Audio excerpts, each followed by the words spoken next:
It's a counselors coming to talk with you again today about building a smart list of post-secondary options. Remember, each of you, as you're looking at the right post-secondary option for you, it's a match to be made, not a prize to be won. So we're going to come together today to reiterate some messages, to talk about fit, some definitions, and give you 6 strategies to make a smart list of post-secondary options. A reminder to all of you that you've worked hard at school for the last 12 years, and each of you has the ability to find the right path for you. Whether that's 2-year, 4-year community or technical college, military, gap year, work, find the place that's best for you to hone into your passions and evolve into adulthood and be happy. We wanted to give you a reminder of things that we've conveyed all year about you being the leaders of our school and changing the language from getting in somewhere after high school to finding your right fit. And when we talk about fit, we're talking about your academic, your social emotional, and your financial fit. When it comes to 4-year colleges, a reminder, the average acceptance rate is 70%. And most colleges are concerned about filling their freshman class. So raise your head high and know that if you want to go to college, pack your bags, you're going. Find the right fit for you. And if it's stressful, we're doing something wrong. It's not about doing something to look good. It's about being authentic and present in your life and doing your best and finding that right place for you for after. So we're going to give you some tools to do that. What's found to matter after you graduate is what you do as opposed to where you go. In other words, it's not so much where you go after you graduate, it's what you do when you're there. As far as relationships you forge with professors, employers, with peers, experiential learning, projects, internships, extracurriculars, that's what's found to matter.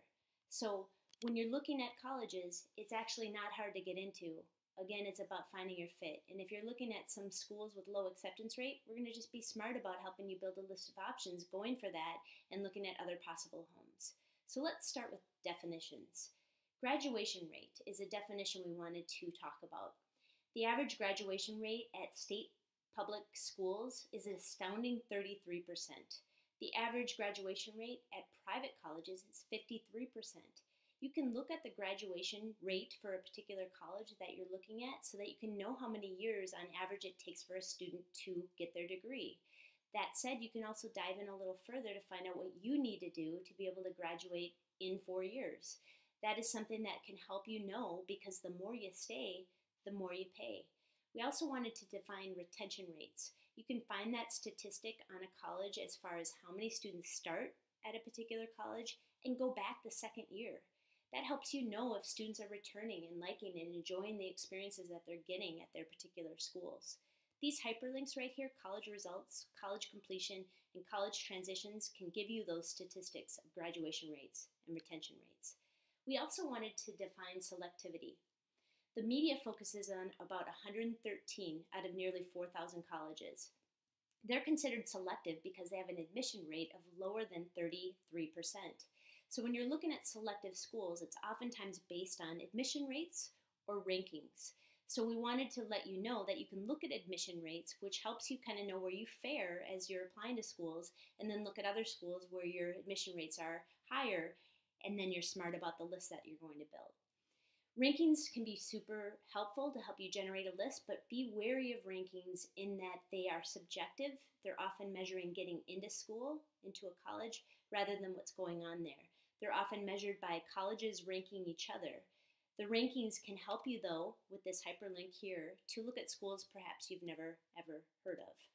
So in conclusion about definitions, we want to encourage you all, as you're looking at possible homes, to cast a wider net. Don't just look at name brand schools or where other students are applying.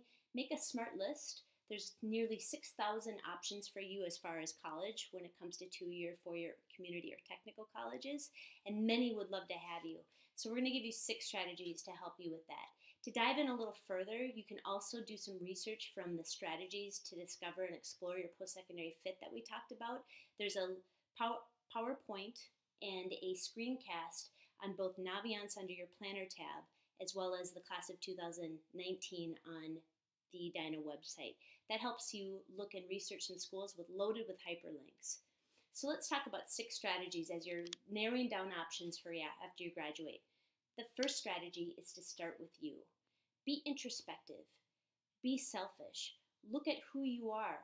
If you're college ready, your skills, your interests and abilities, and Naviance has a number of tools to help you know yourself. From a do what you are to a career interest profiler, check it out to know yourself. That's the first step. It starts with you. The second strategy is to do a college search. A college search is going to help you narrow down a lot of options by answering a number of questions that are unique to you, such as major, location, extracurriculars, what have you. You don't have to know what you want to study, but you can find out different places that are going to afford you the ability to learn more about yourself and find out what you do want to do. A college search, there's a lot of options. If you recall, we have asked all of you to complete the game plan on Naviance under the About Me tab. That's going to get you thinking. Then we asked you to do the Super Match, which can help you narrow down some options. There are other college search vehicles out there, from Big Future College Board to the College Navigator as well. But that's a second strategy after looking at yourself, doing a search. The third strategy is getting on campus if you can. It's going to tell you if it's a good fit as far as you being able to know if you want to live there, if it's a possible home. You're going to learn wherever you go, so you want to make sure you want to live there. If you can't get on campus easily, there's a lot of virtual tours that you can do, from UVisit to campus tours. There's also college reps that are coming to our college, to our high school. And if you go to colleges I'm thinking about on Naviance, you'll get an invite if they're ever at Edina High School to talk with them. So if you can't easily get on campuses, they're going to be here to talk with you about their school, which can help you know if it's a good fit or not. The fourth strategy is that money matters, looking at the financial fit. We encourage all of you and your family or guardians to look at the expected family contribution calculator that's hyperlinked here. That's going to tell you, no matter where you go, how much you're expected to pay. The EFC that you get, if it's low, look for schools that give good need-based aid. And there's a hyperlink that gives you some schools with that. If your expected family contribution is high and money matters, look at schools that are really good at giving merit aid. You can go to the hyperlink here, Big Future, put in a school, click on the Paying tab, and find out how much need-based aid on average and how much merit-based aid, non-need-based aid, they give. In addition, any school that makes your list, all of you should run what's called a net price calculator. Since 2011, every college has been required to put a net price calculator on their website, which allows you to know their cost and minus any free money you might get, whether it's federal or institutional, and so what your net price might be. That helps you really get a flavor of how much that school is going to cost for you. They're not perfect, but they give you a picture. Hey, a tip. Generally, the higher the rank of a school, the less merit money, non-need-based money they give. The highly ranked research universities, however, are really good generally at giving need-based aid. And also, if you're looking at out-of-state public schools, typically they're not very good at giving need aid because they're reserving that for in-state residents. Number 5, after looking at yourself in a college search and visits and looking at the money, we really want you to consider the admission rates that we talked about, graduation rates that we talked about, and also potential salary. If you know what you want to major, look at a particular college and the students who get a particular major, how much they're earning after they graduate.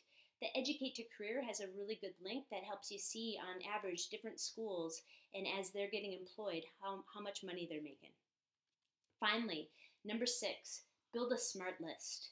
It doesn't make sense to look at all schools that are a stretch or a dream school. You want to have a combination. So here's what we advise. We advise 6 to 8 schools. If you exceed 10, it gets a little bit difficult because there's a law of diminishing return. Again, we know that you're managing your life, your extracurriculars, your academics, and we want you to be present. So looking at being able to narrow down your options and look at one Minnesota school in case something good or bad happens. We encourage you all to look for one first admission schools, and that tends to be some schools that have some formulas to be able to determine your acceptance, and we'll talk more about that. And then after you do that, you can look at 1 to 2 dream schools where the admission rate is low, 2 to 3 medium chance schools where your admission chances are higher, and then there's what's called the match, the high admission chances for you, about 2 to 3 in there. If you do that, if you're smart about it, you're going to be able to have all sorts of possible homes, which they all should be, and then if you're accepted at various schools, you can look at which one's best for you.